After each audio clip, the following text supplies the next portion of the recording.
Hola, soy Claudia Silva y hoy estamos en nuestro tercer capítulo de la ingeniería de los materiales en la escultura contemporánea. Hoy vamos a hablar de los polímeros, estos materiales que son tan controvertidos y que nos han generado tantos encantos y desencantos, porque si bien tienen unas propiedades excepcionales como su peso y su versatilidad, también han generado altos niveles de contaminación en nuestro ambiente. Pero vamos a verlos con detalle. Vamos a empezar entonces clasificando los polímeros. Los polímeros entonces pueden dividirse primero en dos grandes grupos, los naturales y los artificiales. Los polímeros naturales son aquellos que encontramos en la naturaleza, como los árboles, o sea, la celulosa, las pieles, la lana de oveja, el pelo, los músculos, la cera de abejas, la tela de araña, el látex. Todos estos son materiales poliméricos naturales.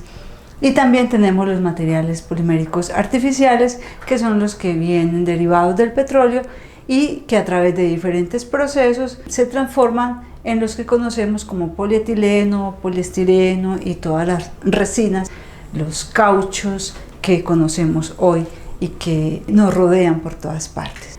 Una clasificación muy importante de los polímeros está determinada por su estructura, la cual en algunos casos es flexible y en otra es rígida debido a sus componentes. La primera familia que tenemos es la familia de los termoplásticos. Estos polímeros tienen la característica de que se funden cuando se calientan, se funden antes de quemarse.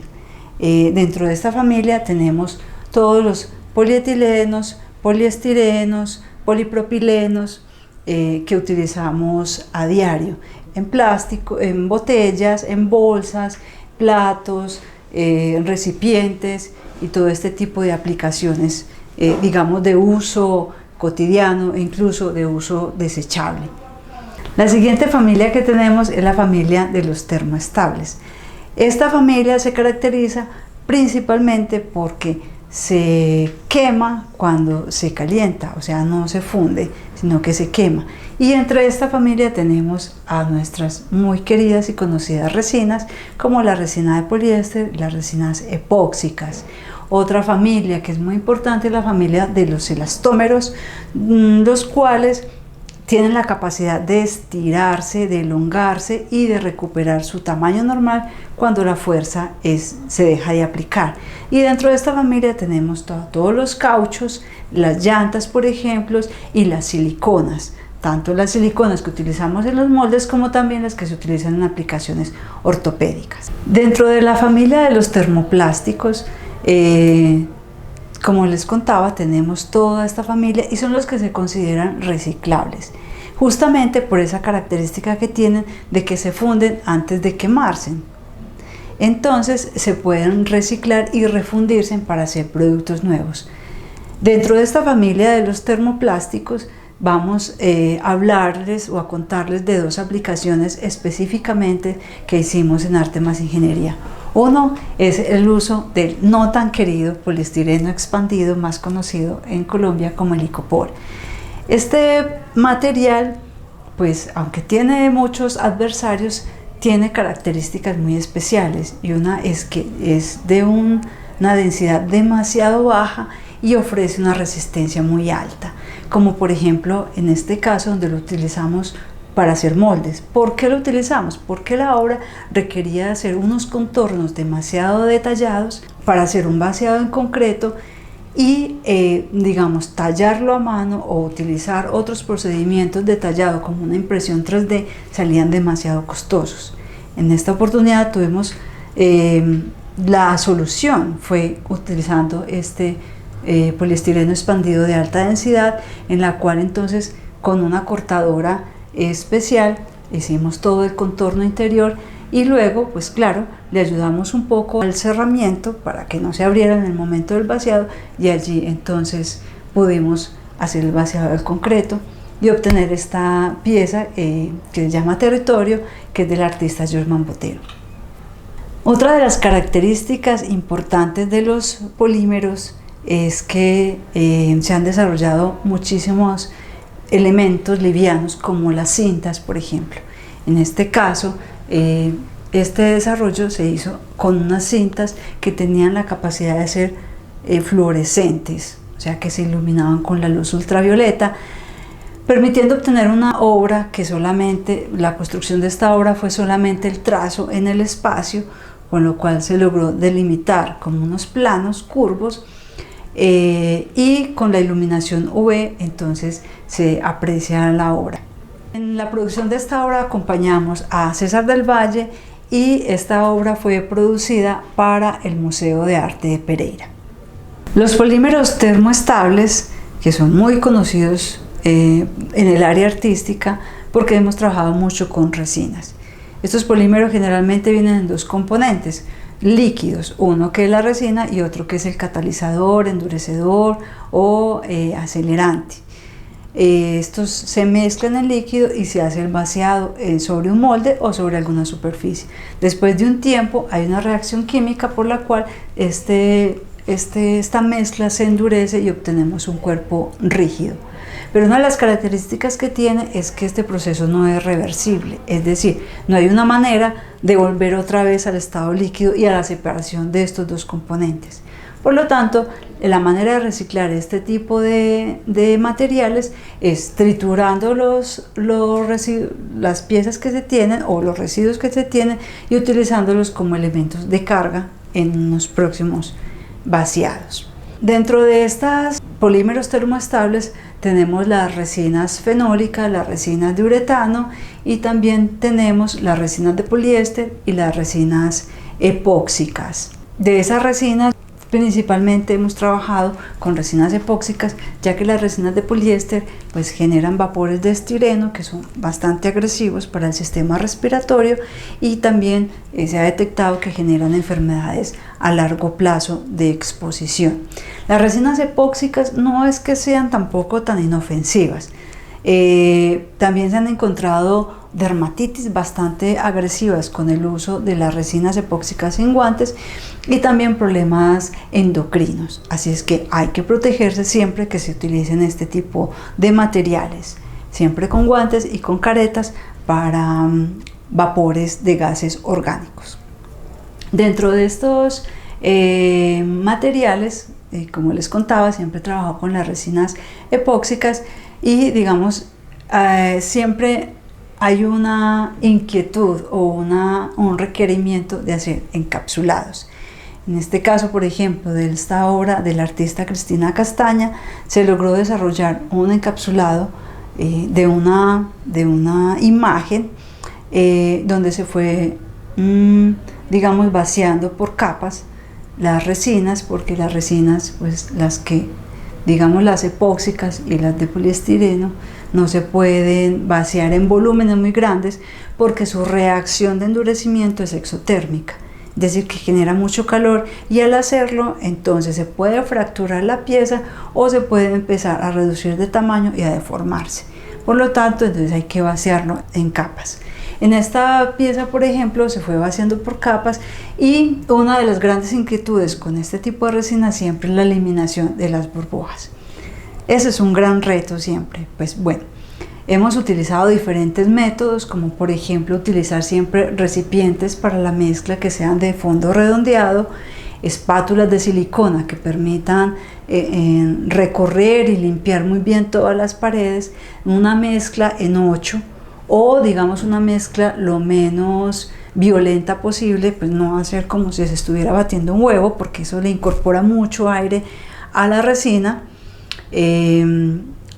Después entonces aplicar vibración, extracción con bomba de vacío.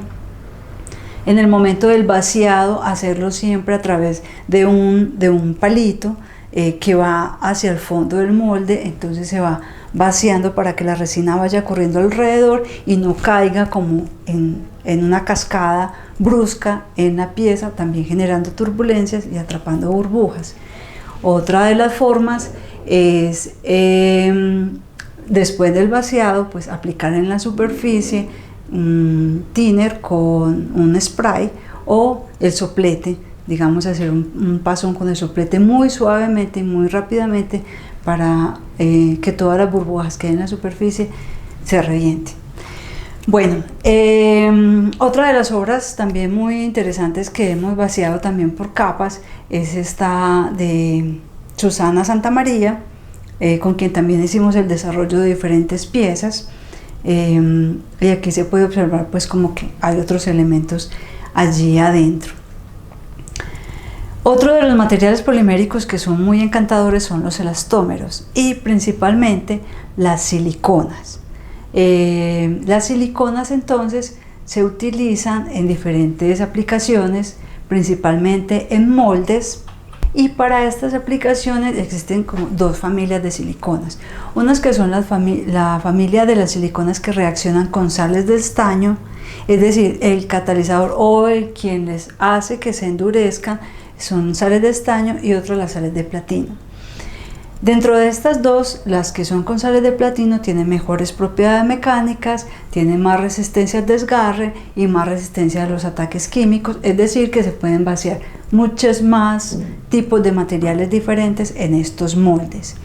Además, en estas que son de sales de platino también tenemos otro grupo de siliconas importantes, que son las que se utilizan para implantes ortopédicos y también las que se utilizan para efectos especiales, digamos para el cine o para otro tipo de cosas. Dentro de las siliconas que hemos tenido la oportunidad de trabajar, porque el universo es bastante amplio, hemos encontrado unas siliconas muy interesantes. Por ejemplo, esta silicona, que es una silicona autodesmoldante, que se utiliza para ser aplicada directamente sobre la piel, y no solamente sobre la piel, sino sobre el vello, ¿no? Puede ser como la barba.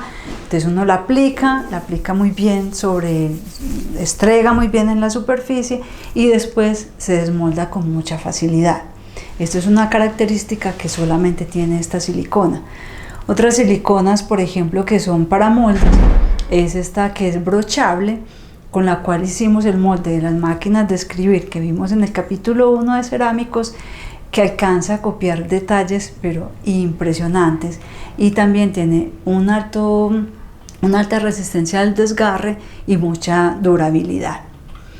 Una de las siliconas para efectos especiales con la que pudimos trabajar nos permitió desarrollar esta obra para el artista Jorge Julián Aristizábal, en el cual se requería realizar unas salchichas pero que tuvieran un imán por dentro.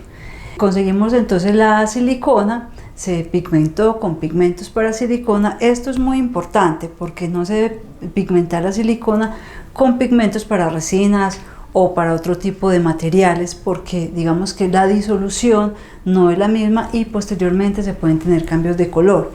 Entonces se pigmentó de este color la silicona y posteriormente se procedió a hacer la inyección de esta silicona dentro de la misma envoltura que tienen las salchichas normalmente. Luego del proceso de endurecimiento se amarró en las superficies, se pulió y bueno, finalmente tenemos este producto que realmente es de un realismo impresionante.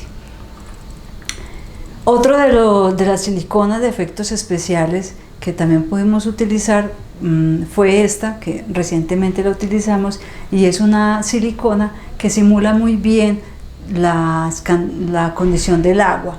Se utiliza para hacer efectos especiales, como imágenes de coctelería o de floreros, cosas así, donde se requiere tener como esa transparencia y ese brillo natural del agua. En este caso se utilizó esta resina pigmentada un poco con pigmentos naranja y dentro de un vaso de vidrio. Bueno, y así con este brevísimo recorrido también por los materiales poliméricos llegamos al final de este tercer capítulo. Espero que les haya gustado y nuevamente tenemos las preguntas. También de que busquen cuáles materiales poliméricos tienen a su alrededor, con cuáles se visten, con cuáles entran en contacto todos los días. Y también quisiera preguntarles, ya después de haber visto estas tres familias de materiales, qué procesos de reciclaje o de disposición de residuos tienen ustedes en sus casas y en sus talleres. Esto es muy importante porque también esta es una manera de minimizar el impacto que genera no solamente los polímeros, sino el uso de todos los materiales. Bueno, déjanos tus comentarios y nuevamente me despido de ustedes agradeciéndoles por haber estado acompañándonos y también agradeciéndole a Casa Hoffman, al programa Escultura Local, a la Alcaldía Local de Chapinero y a la Alcaldía Mayor de Bogotá por hacer posible este encuentro. Muchas gracias.